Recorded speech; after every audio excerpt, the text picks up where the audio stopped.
Here's a number that should make you angry. The average new SUV in 2026 has a sticker price north of $50,000, and folks are signing 6- and 7-year loans just to drive home something that will be worth half that before the thing is paid off. Meanwhile, 6 genuinely excellent used SUVs are sitting on dealer lots right now, collecting dust, bird droppings, and price cut after price cut, not because anything is wrong with them, but because the badge on the hood isn't fashionable this week. 24 years under cars taught me what survives and what comes in on a flatbed. These 6 survive, and a couple of them are already creeping back up in price. Let's count them down. Number 6, Buick Enclave. I'll start with the one that makes people wrinkle their nose, because that nose wrinkle is exactly why you can steal it. Say the word Buick, and half the room pictures their grandfather. Good. Let Grandpa's reputation keep the price down, because the second-generation Enclave from 2018 onward is a quietly excellent 3-row family hauler that depreciates like a stone thrown off a bridge. Last winter, a couple came into my bay debating between a loaded 3-year-old Explorer and a Telluride they could not actually find under sticker. I asked their budget, then pulled up a 2019 Enclave Essence, one owner, 61,000 miles, listed at $19,400 and already marked down twice. They drove it, and the wife said, "This is quieter than my friend's Audi." It is. That's the whole point of the car. Under the hood is GM's 3.6-liter V6, the LFY in this generation, making 310 horsepower paired with a 9-speed automatic. It uses port and direct injection, and it is a naturally aspirated 6, no turbo to cook itself. Timing is driven by a chain, and it is the same basic high-feature V6 that GM bolted into a dozen vehicles over 15 years, so parts are everywhere and cheap. The 2019 and 2020 model years are the sweet spot. Owner-reported maintenance on a 2019 Enclave has run as low as a few $100s a year, and complaint volume is genuinely low for the class.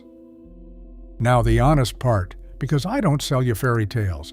2 things to check. First, that 9-speed can develop a low-speed shutter, and the fix is almost always a proper transmission fluid flush, not a teardown, so budget $250 and walk away from any vehicle that has not had the service done. Second, the 3.6-liter family is known for timing chain stretch if oil changes were skipped, so you want records. Pull the dipstick, look for sludge, and if the oil looks like a milkshake or it is a quart low, keep moving. Avoid the 2008 to 2010 first-generation cars entirely. Those had the wave plate transmission failures that gave the Enclave its bad name in the first place. Compare a clean 2019 Enclave at $18,000 to $21,000 against a same-year Highlander at $26,000 or more, and you are getting more leather, a quieter cabin, and a genuinely usable third row for several $1,000s less. The only tax you pay is the badge. I'll take that trade every day. But if you think people unfairly ignore the Buick, wait until you see what they do to a perfectly good Ford. Number 5, Ford Flex.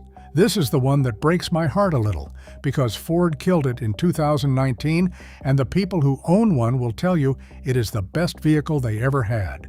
The Flex looks like a Mini Cooper, and a station wagon had a baby in a Volvo dealership. And that boxy shape is exactly why the market sleeps on it, and exactly why it is one of the roomiest, most comfortable 3-row family rigs you can buy for the money. I had a contractor come in last year wanting me to look over a 2017 Flex SEL before he bought it. It had 74,000 miles, and the seller was asking $16,500. It had the naturally aspirated 3.5-liter Duratec 5.6, and it was front-wheel drive. I put it on the lift, and mechanically it was clean as a whistle. I told him to buy it and never look back, with one homework assignment I will give you in a second. Here is the move on a Flex. Get the standard 3.5-liter Duratec V6, not the twin-turbo EcoBoost. The naturally aspirated 6 makes a healthy 287 horsepower. It is chain-driven, and these things will run 200,000 to 250,000 miles with basic care. The EcoBoost is a 365 horsepower rocket, and it is a blast. But turbos and direct injection mean more heat, more complexity, and more to go wrong. For a family hauler, the simple V6 is the smart buy. Two known weak spots, and I want you to hear me on these. One, the water pump on the 3.5 is internal. It is driven by the timing chain and lives inside the engine, so if the seal fails, coolant can get into the oil. That is the forbidden milkshake, and it is the single thing that ends these engines early. The fix is not cheap because the labor is brutal. But here's the trick. If you are buying one near or past 120,000 miles, just plan to have the water pump and timing components done proactively while you are in there. Do it on your terms, not at the side of the highway. 2. If you go all-wheel drive, the power transfer unit needs fluid changes. Ford basically pretended it did not. Service it, and it lasts. A clean late flex with a naturally aspirated V6 runs maybe $12,000 to $17,000 right now, and you simply cannot buy that much space, comfort, and character anywhere else for the price. It is discontinued. The supply only shrinks from here, and the good ones are already getting harder to find. Number 4. Mazda CX-9. If the last two were about comfort, this one's for the person who still wants to enjoy driving even with 3 kids and a dog in the back. The CX-9 is the rare 3-row SUV that actually feels good in your hands, and Mazda's perpetual underdog status means it depreciates beautifully for you, the buyer. Every CX-9 that rolls into my shop surprises the owner because Repair Pal ranks it at the top of its full-size SUV class for reliability. A 4 out of 5 with average annual repair costs around $539, well under the segment average that creeps toward $800. The engine is the interesting bit. It is a 2.5-liter turbocharged 4-cylinder making 227 horsepower on regular gas. And here's the kicker, about 310 pound-feet of torque, more low-end pull than some of the V6 competition. Mazda did something clever with the turbo design so it spools early and feels effortless around town. And you do not need to feed it premium fuel. Chain-driven, conventional 6-speed automatic, no dual-clutch nonsense. Now the truth, because there is always a truth. On the 2016 to 2019 cars, there were reports of a cylinder head developing a crack that leaked coolant. It is not common, but it is real. The important part is Mazda quietly extended coverage to replace the head, in many cases up to 120,000 miles. So when you shop one, check for any coolant loss history, look for a service record showing the head was addressed, and at minimum do a coolant pressure check during inspection. The other nag is brakes. They wear rotors a little faster than they should, so budget for pads and rotors as routine wear, not as a crisis. A 2018 CX-9 Touring with 70,000 miles is sitting around $18,000 to $22,000. And for that, you get a cabin that genuinely embarrasses vehicles costing $10,000 more, plus handling that makes a school run almost fun. Skip it only if you need a cavernous third row. The CX-9's way back is snug for adults. For everyone else, it is a steal hiding behind a badge people underrate. Number 3, Honda Pilot. These next two, I want you to pay close attention because they share something under the skin that almost nobody talks about, and it is the reason they are the smartest money on this entire list. Number 3 and number 2 are mechanically cousins. Same engine family, same basic recipe, two completely different price tags because of one word stamped on the trunk. Let's start with the value half of that equation, the Honda Pilot. The third-generation Pilot from 2016 onward runs Honda's 3.5-liter J35 V6, and that engine is one of the great unsung workhorses in the business. It is naturally aspirated, chain-driven, and later versions have both port and direct injection, and it will cross 250,000 miles when it is maintained. Honda's reliability reputation is fully earned here, and the Pilot delivers it in a package that seats 8 and swallows a Costco run whole. A few years back, a nurse came in asking me to inspect a 2018 Pilot EXL, 69,000 miles, $23,000. Clean car. I told her the one thing I tell everyone, on these J35 Hondas, the cylinder deactivation system, which Honda calls variable cylinder management, can put extra stress on the engine mounts over time, and on some, it nudges oil consumption up a touch. None of that is a deal breaker, and there are simple ways to manage it, but you keep an eye on the oil level between changes. She is past 110,000 miles now, zero drama. 2 shopping rules on the Pilot. First, the 2016 model year used a 9-speed automatic with some early teething problems. The lower trims used a rock-solid 6-speed instead, and Honda refined the 9-speed substantially by 2019. So either get a 6-speed or get a 9-speed from 2019 or newer, and you have sidestepped the only real transmission worry. Second, like the MDX, watch the oil in the motor mounts because of that cylinder deactivation, and you are golden. Clean Pilots in this range run roughly $20,000 to $26,000 depending on year and trim, and you are getting Honda longevity with minivan-level practicality. Hold that price in your head, because here comes its identical twin in a tuxedo. Number 2, Acura MDX. Here's the secret the badge snobs and the badge haters both miss. The Acura MDX is built on the same bones as the Honda Pilot, same 3.5-liter J35 V6 family, same engineering DNA. The MDX just adds Acura's super handling all-wheel drive system, nicer materials, and a sharper drive. And then, because it is only an Acura and not a German or a Lexus, the market lets it depreciate like crazy. That's your opening. Repair Pal rates the MDX 4 out of 5 and ranks it second out of 14 luxury midsize SUVs, with average annual repair costs around $571 versus a class average north of $800. The probability of a major repair is just 8% against an 11% class average. Read that again, a luxury 3-row that costs less to keep than most mainstream SUVs. I steer people toward the 2016 to 2020 cars specifically. By then, Acura had ironed out the earlier generation gremlins. The years I tell folks to skip are 2014 to 2016, with that touchpad infotainment some people loathe, and anything from the rougher 2010 to 2013 stretch. And one current note for the shopper checking vehicle identification numbers, there has been an investigation into connecting rod-bearing issues on certain newer Honda and Acura V6 engines. So always run the vehicle identification number through the recall database before you sign. That is free, and it is non-negotiable on any used car. The comparison is what makes me laugh. A clean 2018 MDX runs maybe $24,000 to $28,000.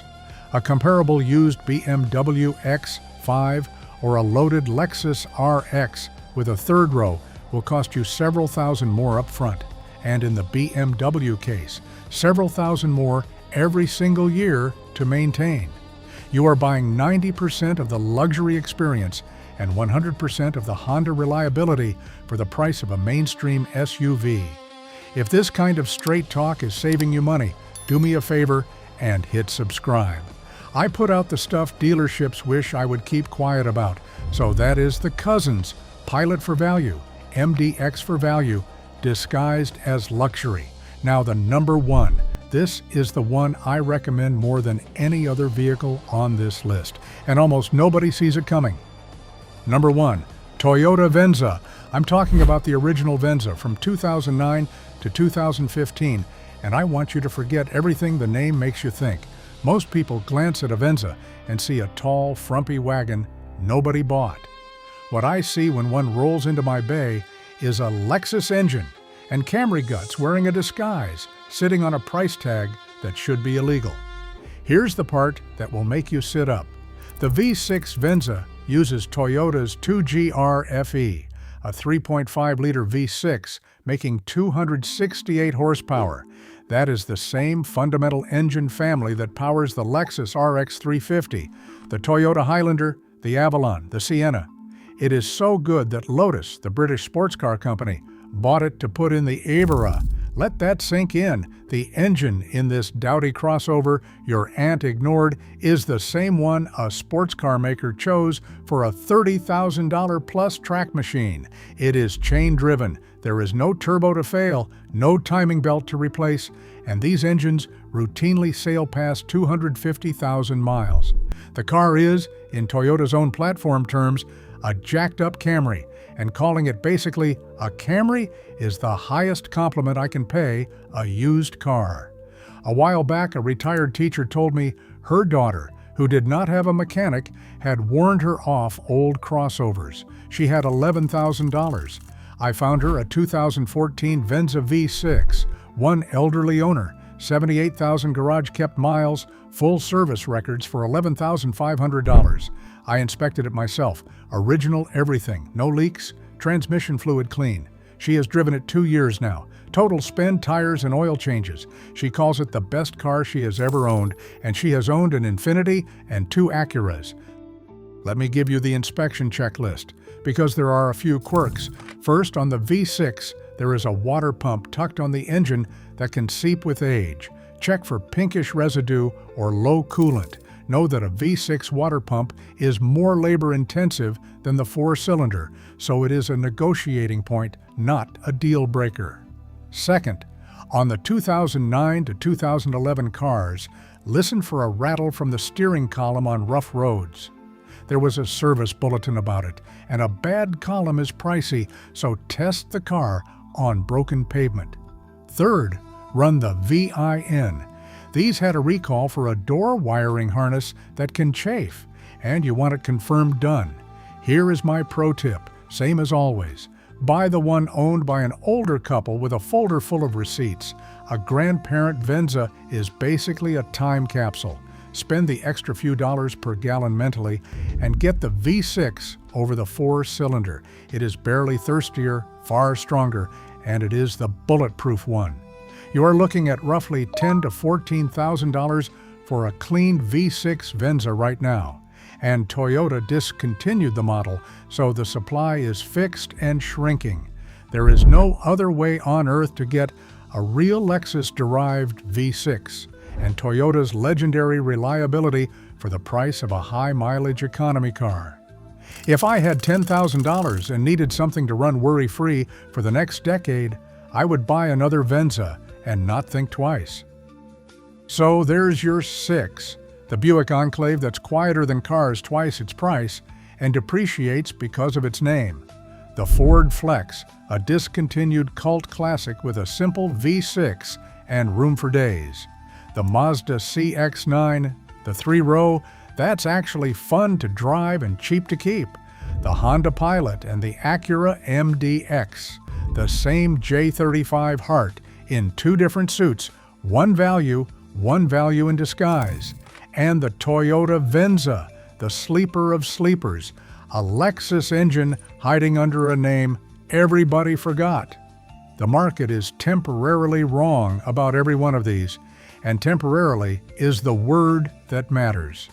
As new car prices stay brutal, buyers are waking up to exactly these kinds of vehicles, and the deals you can get today won't last.